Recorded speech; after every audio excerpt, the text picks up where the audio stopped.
RGGS peepers. Well, I haven't seen a video yet of actually mixing, filling the buckets, and planting. And after reading a lot of comments from folks, especially the new ones, I have concluded that most of us are visual learners. So I do not consider myself an expert. In fact, we only started the rain gutter system last year with one test gutter, and we followed it to the letter. It was phenomenal results. In addition to that, we also replanted it early this spring. We live in the South, so we actually have 3 growing seasons, which is wonderful. So I guess you could kind of say I've had 2 seasons of the gutter growing system. So today I'd like to show you how we do the mix. Of course, I don't know where the we is because my husband's not here right now. So it's just going to be me. One of the things I wanted to say is there's a lot of confusion on the mix itself, which is really pretty straightforward. It is a recipe, and there is a difference between garden soil and this garden mix. Soil does not have vermiculite in it. You don't see little white styrofoam looking thingies in the ground. It's very important that you follow Larry's mix for container growing, because if you just use straight soil, it's going to be too dense. It will not wick the water, or it will just make the plant rot and die. So it's very important to follow, especially the first year, exactly what Larry says to do. And just in case you or whoever might be helping you is having a day where, how do I put this? The cornbread ain't quite done in the middle. It might be a good idea to have it written down. So here's what I keep out when we're starting the mix. Let me get up and show you.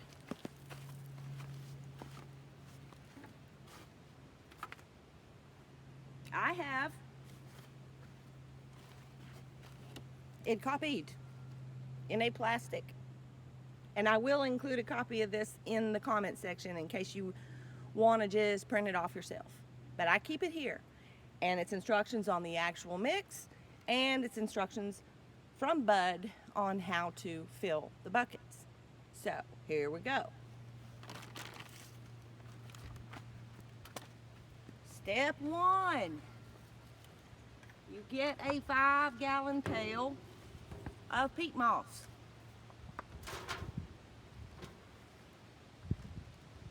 And you really should be wearing a mask to do this, but probably many of you have a little bit trouble understanding my dialect anyway, so if I was to kind of muffle it with a mask, it'd be hard for you to really understand. So there's the 5 gallons of peat. And the 5 gallons of compost. Talk a little bit about compost in a second. Now, before I put in the other 5 gallons of peat, I go ahead at this point in my wheelbarrow and add the amendments, because it's just easier for me anyway, to mix it that way. So here we have the 1.5 cups of garden lime. We'll turn away since it's very dusty.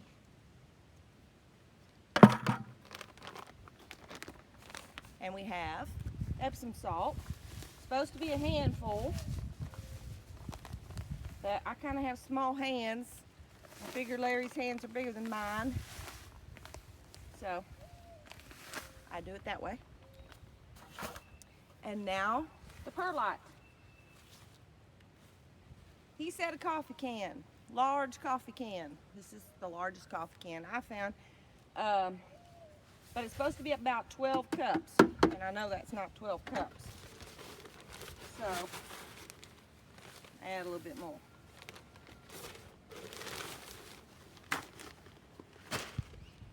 At this point, you would just mix and then add your other 5 gallons of peat, mix it again, and we'll get it to that point. But because this is my second plus growing season, I have been amending my mix this year with 2 additional things.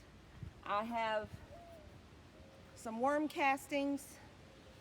I'd love to just use this completely as the compost, but it's pretty expensive. So I just add some of that in there. And then I also have some azomite, which is basically mineral dust that adds trace minerals to your garden soil, garden mix, excuse me, it not so ill. And now you're gonna mix it. For me, it's easiest to do with my hands. Get it going.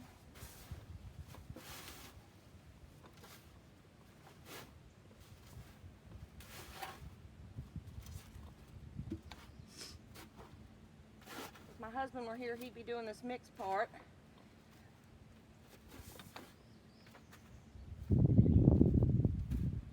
So let's talk a little bit about compost while I'm mixing. There's been a lot of things written about compost. What to use, what not to use. We have chickens. However, we used up all of our processed mix, and I've had to buy compost now. It's very important that you not use hot compost, especially chickens. Hot manure, first of all, it will burn your plants and kill them. And secondly, with chickens, there's always botulism in their poop. So you don't want to risk transferring that to your vegetables that you're going to be eating. So I use the Black Cow product, and not because I'm new to, it's just I've always heard gardeners around here talk about Black Cow being the best. And most recently read on a post, some of you may have read it, the gentleman that talked about manure is not all equal, and talked to a county extension person who talked about Black Cow brand and said that it's from Florida, and Florida has guidelines on not using, what is it, pesticides, I guess, in the hay that the animals eat there in Florida. So do your own research, because it's important to know from which your cow patties and your horse poopadoo come. Okay.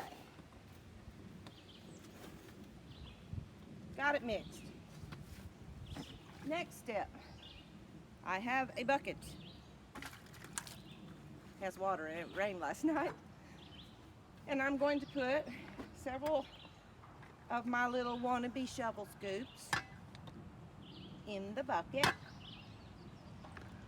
Oh, hey, my husband's home. Cool. I might get a lot done today. And you're going to add lots of water.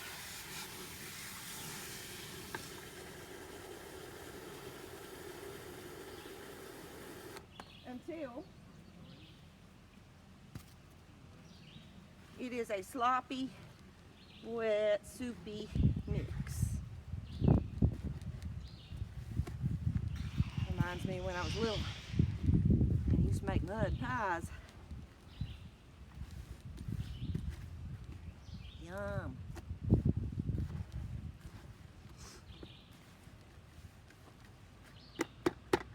All right. Oops, I forgot my net cup. Oh, here's one.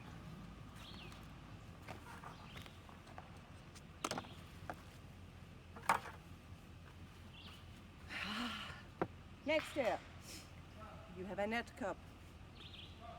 You fill your net cup, pack it down really well with this wet sloppy mix. Make it like a nice little ice cream cone. Then, take my gloves off for this. You can do one of two things. You can cut a square piece of landscape fabric, like this one, and lay it down in the bottom, and then shove your net cup down through it, which I've done that for a lot of my buckets. But thanks to Anna Muldoon, she gave me the pantyhose knee-high trick. Hi, Dottie. Here's what you do. You drop that little ice cream cone all the way down in the hose. Voila. It will make two. So, tie that off. And I'm going to go ahead and tie it off again so that I'll be ready to go when I'm ready to do the next cup, because I've got 2 knots there, so I will cut in between and I'll be ready for the next one. So you've got your little net cup. Now you're going to drop it down in your hole that's in your bucket, so you can see now it's sticking out. Next step is to, where is it? Line your bucket. Now this landscape fabric is really flimsy compared to that gray stuff I just showed you. So the easiest way that I have found to line it is Bud's idea of using clothespins. So I start on one side, clothespin clip it, and if it's windy outside, this really helps, and it definitely helps when you're filling the bucket and putting the water in.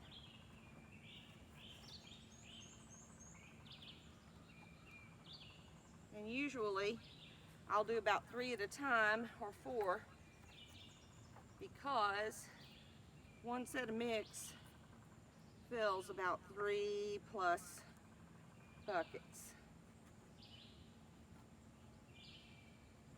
All right, so that's ready to go.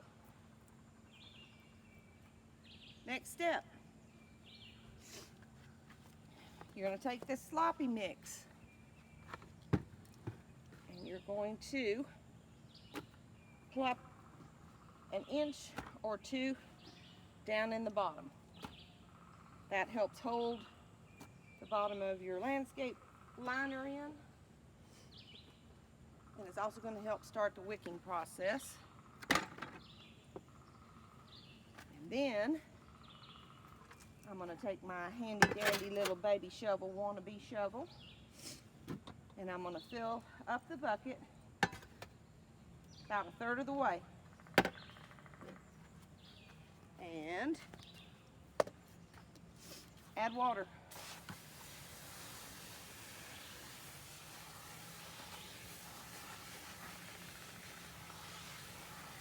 Add a lot of water.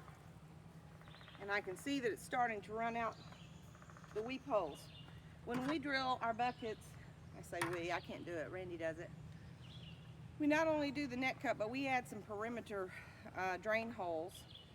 We typically get a lot of rain here in South, in Alabama, and the drain holes help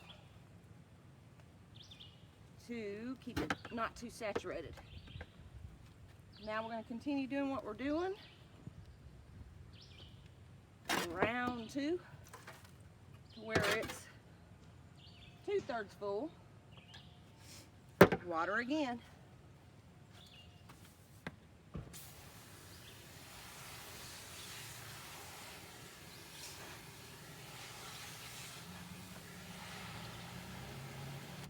It's dripping. And then we're going to finish. This stuff is so fluffy and light, and of course since it's dry, it is very fluffy. And at this point I start kind of packing it down a bit, because when you wet it, you're going to find out that it's going to pack down by itself anyway. Which is kind of what you want, because you want this mix to end up being about 2 inches below your bucket line, so that for planting and topping it off, adding the fertilizer, that sort of thing. So I really get it all the way up to the top. And here's why. If you can see, this bucket was done 4 days ago, and it was done exactly like this, and it's a good 2 inches already below, but that's perfect for the planting, which I'll show you next. Turn it down. And you would just water it in.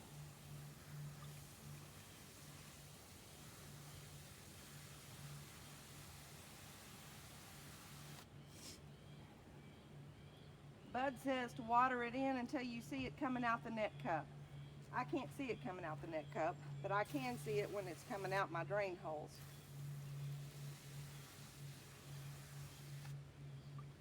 So I will keep doing that until I see it coming out the drain holes. And at this point you let it sit for 2 or 3 days to make sure that you've got a good wick going on, and then you'll be ready to plant. So, we're off to see the wizard, the garden wizard. Grow, baby, grow.